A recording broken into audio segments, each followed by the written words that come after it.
एक देश तो बचो, संकल्प हिंसा तो मत करो, ऐसा झूठ ऐसा सत्य मत बोलो जिससे कोई जीव विपदा में पड़े।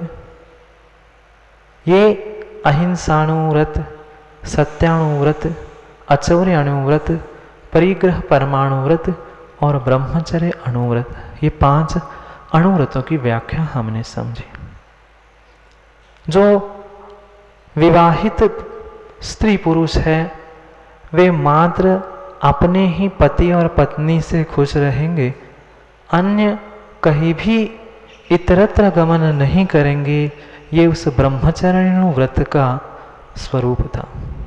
उसके अतिचार भी हमने समझे, दूसरों के बेटा बेटियों के विवाह कर देना, जो परिग्रहित अपरिग्रहित वैश्या आदि आदि सभी के साथ वार्ता व्यवहार, ये उस ब्रह्मचर्य अणुव्रत के अतिचार हमने समझे। सत्याणु के अहिंसाणु के सबसे क्रम से हमने प्रत्येक व्रतों के 5-5 अतिचार समझे। कितने? प्रत्येक व्रतों के 5-5 हमने अतिचार समझे। 5 अणुव्रत के अतिचार समझे, फिर 3 गुणोव्रतों की हमने व्याख्या समझी, दिग्व्रत, देशव्रत और अनर्थ दंड व्रत। जो सीमा हमने ऊपर नीचे इधर उधर बनाई थी, वह जब मर्जी आए तब इधर उधर कम कर देना, इधर की कम करती, इधर की बढ़ा दी, नीचे की ऊपर की, ये दिग्व्रत की व्याख्या अतिचार समझे। दिग्व्रत में पुनः कुछ दिनों के लिए हमने जो सीमा बांध के रखी थी वह देशव्रत। देशव्रत की भी हमने अतिचार समझे, शब्दानुपात, रूपानुपात, पुद्गल क्षेपण, रूप दिखा दिया, आवाज कर ली, नहीं मिला तो सामग्री उखड़ा के फेंक दी, वो बाहर से मंगाना, बाहर भेजना, ये सब कुछ दिग्व्रत, देशव्रत आदि के अतिचार। अनर्थ दंड, जो आवश्यकता से रहित निरर्थक कार्य करना, निरर्थक बकवाद करना, निरर्थक टाइम पास के लिए जो भी हम कार्य कर रहे हैं वह बिना प्रयोजन के किया हुआ प्रत्येक कार्य अनर्थ दंड है। उसके भी अतिचार हमने समझे। फिर 4 शिक्षा व्रतों में 2 आचार्यों के 2 मत समझकर हमने शिक्षा व्रत को ही समझा, भोग और उपभोग। उसकी सीमा बढ़ा देना, ये 2 प्रकार के शिक्षा व्रत हमने समझे। एक बार सेवन किया जाने वाला भोग और बार बार सेवन किया जाने वाला उपभोग, उनको प्रत्येक इंद्रिय के विषय के साथ समझकर उसके भी 5 अतिचार हमने समझे। फिर उस अतिथि संविभाग के कल हम अतिचार समझ रहे थे, इतने में समय अपना हो गया था। संक्षेप में कल हमने उसके अतिचार समझे थे। जो अतिथि यानी निर्ग्रंथ मुनिराज, जिसे उत्तम पात्र कहा सम्यक दर्शन के साथ, ऐसे उन निर्ग्रंथ मुनिराजों को दान देते समय, उनका अतिथि संविभाग करते समय सचित वस्तुओं पर प्रासुक भोजन रखना, प्रासुक भोजन पर सचित वस्तुओं का ढाक लेना, और पर उपदेशेणवा, दूसरे के उपदेश से किसी दूसरे का दान की वस्तु को दे देना, काल का अतिक्रमण करना, जो निर्धारित समय है उसे आगे पीछे कर लेना, ये काल अतिक्रमण, और ईर्ष्या से मत्सरता से दान दे देना, ये 5 अतिचार हमने उस अतिथि संविभाग के समझे। कितने कितने अतिचार? प्रत्येक व्रत के 5-5 अतिचार हमने समझे। अब जो चौथा अंतिम शिक्षा व्रत था उसके बारे में हम समझते हैं। परिक्रमा में भंते वद परिमाए चौथे शिक्षा वदे। सामने है आपके देख सकते हैं। परिक्रमामि भन्ते, व्रत प्रतिमा, मैं प्रतिक्रमण करना चाहता हूँ भगवान। किसके विषय में?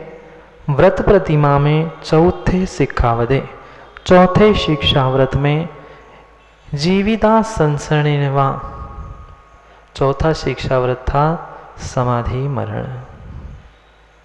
प्रत्येक श्रावक को समाधि मरण की भावना मां भानी ही होगी। बिना समाधि मरण की भावना भाए हुए समाधि मरण प्राप्त नहीं होगा। इतनी तो निर्मल जी निर्मल भावना प्रतिदिन हमें भानी होगी कि कुछ हो नहीं हो, कम से कम पिछी कमंडल के साथ समाधि मरण हो। जितनी जितनी अधिक तीव्रता से भावना भाओगे वह भावना साकार होती जाएगी। इसलिए कह रहे हैं उस समाधि मरण व्रत के पालन में जो 5 अतिचार है उसको समझा रहे हैं। जीविदा संसरणवा, मरणा संसरणवा, मित्ताणुरायणवा, सुहाणुबंधेणवा, निदानेणवा, ये 5 उसके अतिचार है। क्या क्या है? अब देखना अक्सर ऐसा ही होता है जीवों के साथ, जीने का इतना इतना राग होता है, वह पहले तो प्रयास करता है कुछ भी हो जाए मैं जीवित रहूं। देखना व्रत ले लिया, समाधि मरण ले लिया, संलेखना ले ली, अब सबका निर्णय हो गया, सबने मन बना लिया, पर जिसने समाधि मरण का व्रत लिया है अभी तो ये तो समझा रहे ये तो प्रतिमा का स्वरूप है। जितने जितने प्रतिमाधारी है वे समझना उनको तो राकेश चाचा कंपलसरी है समाधि मरण की भावना। समाधि मरण मात्र बाबूजी मरने का नाम नहीं है। मरना मात्र मतलब समाधि मरण नहीं है। समाधि समधि समता परिणामों को बना के रखना, और जब मरण आए तब भी समता परिणामों के साथ ही अपने देह का त्याग करना, ये समाधि मरण है। मरने का मात्र नाम नहीं। जब से तुमने व्रत लिए है तब से तुम्हारी समाधि प्रारंभ हो चुकी है। मरते समय बेड पर पलंग पर डॉक्टर ने मना करने पर वह समाधि नहीं होगी। जिस दिन हमने व्रत लिए है, जिस दिन से प्रतिमा धारण की है, उसी दिन से समाधि मरण का व्रत हमारा प्रारंभ हो चुका है और हमें प्रतिदिन उसकी भावना भाती रहनी चाहिए। हमने व्रत तो ले लिया, अब पहले तो बचपन में घर में कुछ भी नहीं था, जैसे तैसे युवा अवस्था में मेहनत करके हमने खूब पैसे कमा लिए। अब वृद्धावस्था आई, पता चला 2-4 साल में मृत्यु होने वाली है, अब बेचारे तड़प रहे, अभी तो पैसे मिले थे, अभी तो मैं लखपति बना था, अभी तो बेटे की शादी बंगला सब कुछ बना था, अब मरने का समय आया। ये जीविता संसरणवा संसरणवा, जीवित रहने की भावना भार है। मात्र शब्दों में कहने से कुछ नहीं होता। जीने की होना वांछा, मरने की होना इच्छा, वो यहाँ पर वही समझा रहे अतिचारों में। जीवित रहने की आशा से भी अतिचार लग रहा है। ये कहा नहीं जा रहा कि मर जाऊं, ये भी कहना गलत है। बहुत सारे ऐसे होते हैं कि अरे यार वे दादाजी परेशान हो रहे हैं, मर तो जाए एक बार। ना उन्हें परेशानी ना हमें परेशानी। नहीं, तुमने पंचेंद्रिय जीव की हिंसा के भाव किए हैं, पंचेंद्रिय जीव के हिंसा का दोष लगा है। शायद चाहे अपने लिए कह रहे हो, कब इतनी पीड़ा देखनी थी, बच्चों की ऐसी लड़ाई देखनी थी, उससे अच्छा तो मैं कब का मर जाता। मैंने इतना कमा के रखा, इतना सब कुछ इनको दे दिया, फिर भी ये लड़ रहे हैं, इससे तो अच्छा था पहले ही आंखें बंद हो जाती मेरी। मरने की आशा, जीवित रहने की आशा, ये दोनों भी समाधि मरण के अतिचार है। न मरण का भय हो, न मरने की भावना हो, न जीवित रहने की भावना हो, पर फिर भी समाधि मरण व्रत है।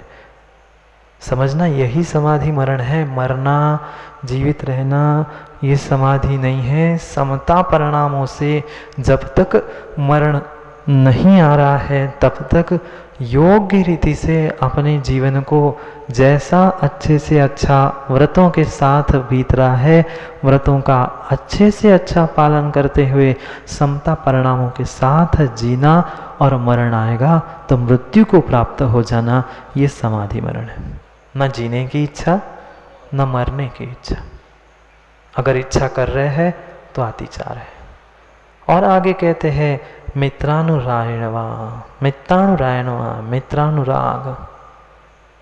अब अंतिम सांसें चल रही है, तड़प रहा है, कह रहे हैं यहाँ से सब लोग कि भैया समाधि मरण धारण कर लो, सल्लेखना ले लो। हाँ हाँ ले लूँगा, पर मेरे उस मित्र को बुला दो, मेरे उस बेटे को बुला दो, मेरे अमुक अमुक रिश्तेदार को बुला दो। ये मित्रानुराग उत्पन्न हो रहा है। जीवन भर तो राग द्वेष में ही जीता रहा, पर अंतिम समय भी आए, व्रत लेने से ही निर्मल जी ये अतिचार प्रारंभ हो गए। मरते समय पलंग पे पड़कर नहीं है अतिचार, पहले ही जब व्रत ले लिया है तभी से ये प्रारंभ हो चुका है। जो इष्ट मित्र जनों से प्रेम रखना, धीरे धीरे हमें सभी अपने मित्र, जितने परिवारजन, जितने इष्ट है, उन सब से हमें धीरे धीरे राग को कम करना होगा। पूर्ण राग राकेश चाचा अंतिम समय में होगा, पर अभी से उसका अतिचार का निर्दोषता प्राप्त करने के लिए राग को कम करना होगा, कम करना होगा। फिर सुहानुबंधेनवा, सुखानुबंध, जो पूर्व में हमने भोग भोगे हैं उसको याद करना। चौके में पहुँचे निर्मल जी, कह रहे इससे अच्छा तो मैं घर में ही था, घर में बेटे की माँ बढ़िया ये बना के खिलाती थी। बता रहा हूँ सुखानुबंध। हाँ, पिछले भोगे हुए भोगों की याद करना, थाली पे बैठ के माँ, बेटे की माँ ने बनाई हुई सब्जी की याद आ जाए, अरे ये केले की सब्जी तो वो बहुत अच्छी बना दी, अरे मैं तो घर में कितने सुंदर सुंदर कपड़े वस्त्र पहनता था, यहाँ तो कुछ भी व्यवस्था नहीं है। जितने भी हमने पूर्व में भोगे भोग है उसका स्मरण नहीं करना। कब से माँ, कब से? मरते समय नहीं, जब से व्रत लिए है तब से। प्रतिमा ले ली और पता चला कि कहीं बाहर जाना पड़ा, और इतनी आदत थी बाहर जाएंगे, जिस ढाबे पर, जिस होटल पर जो अच्छा मिलता था, ऐसे भी लोग होते। प्रत्येक स्टेशन पे जो जो अच्छा मिलता है वो उतर के खा के आ जाते। उस दिन देख रहे थे कि आप लोग, वो बेचारा उतरा कहाँ पर, सूरत पे, और सासू माँ के पास जाने के पहले ही चला गया बेचारा। जिस दिन व्रत लिया था उस दिन की बात चल रही है, उस दिन तक से लेकर मरण होने तक की बात चल रही है। लोगों ने समाधि मरण अंतिम समय में माना नहीं, जीवन भर व्रत लेने से समाधि मरण प्रारंभ हो चुका है। पल पल मर रहे हो कि नहीं? आविची मरण चल रहा है। उस प्रत्येक समय में जो बीत रहा है उसके समय भी ये चिंतन नहीं करना चाहिए मैं ऐसे भोग भोगता था, कहाँ पे आकर यहाँ फंस गया, यहाँ ये नहीं मिलता, वहाँ वो नहीं मिलता, ना भोजन ढंग का होता है, कैसे मिलेगा? घर जैसी व्यवस्था कहीं भी युवाओं नहीं मिल सकती, और व्यवस्था ही चाहिए थी तो घर में ही रहना चाहिए था। यहाँ क्यों आए हम? यहाँ तो हम अपने आप को व्यवस्थित करने आए हैं, व्यवस्था भोग भोगने के लिए नहीं आए। सुखानुबंध। फिर निदानेनवा, मैं व्रत पालन करता हूँ, पता है 10 साल से मेरी प्रतिमा है, शुद्ध भोजन करता हूँ, और उसके इस कारण पता है अगले भाव में मैं देव बनने वाला हूँ। हाँ, भविष्य में सांसारिक सुखों की इच्छा करना, मैं व्रत पालन करता हूं ना, तो मैं तो नियम से स्वर्ग में देव बनूंगा, ऐसे भोग भोगूंगा, ऐसा कर लूंगा। ना बीते हुए भोगों के बारे में सोचना है, ना आने वाले समय में मुझे ऐसे भोग मिले, ऐसा सोचना है। भविष्य के भोगों के बारे में सोच रहे तो निदान है, और पुराने भोगों के बारे में सोच रहे हैं तो वो सुखानुबंध है। दोनों भी अतिचार है। ना पुराने भोगों को सोचो, ना आने वाले समय में मुझे भोग मिले व्रत तपस्या से, ऐसा भी मत सोचो। जो ऐसा सोचना है यह हमारा निदान है। आगामी भोगों को मैं प्राप्त करूं, यह जो हमारा सोचना है यह निदान के कोटि में है। ये पांचों अतिचार है। जीने की इच्छा, मरने की इच्छा, मित्र इष्ट लोगों से मिलने की इच्छा, पूर्व में जो भोगे भोग है उसका स्मरण करना, और भविष्य में व्रतों के निमित्त से मुझे ऐसा सुख मिले, इंद्रिय सुख, सांसारिक सुख, ये सब कुछ पांचों ही अतिचार है। समाधि मरण नाम के चौथे शिक्षाव्रत, जो कि दूसरे प्रतिमा का अंतिम व्रत था। कितने व्रत थे? व्रत कितने थे? आशय, व्रत प्रतिमा में व्रत कितने थे? बहुत बढ़िया। क्या सुन रहे 3 दिन से? सुन रहे कि सो रहे? 12 क्या? 12 है कि 11 है? 11 क्या है फिर? 11 प्रतिमा रूप श्रावक के धर्म हैं और 12 प्रतिमाएं हैं। इस प्रकार से दूसरे प्रतिमा का संक्षेप से व्याख्यान हुआ। 2-2.5 दिन लगे अपन को मात्र व्रत प्रतिमा को समझने। आगे पढ़ते हैं। परिक्रमामि भन्ते, पहले हम सामायिक प्रतिमा का स्वरूप समझते हैं। पृष्ठ 378 सामने आपके स्वरूप आएगा, आप देखकर उसे पढ़ने का प्रयास करना।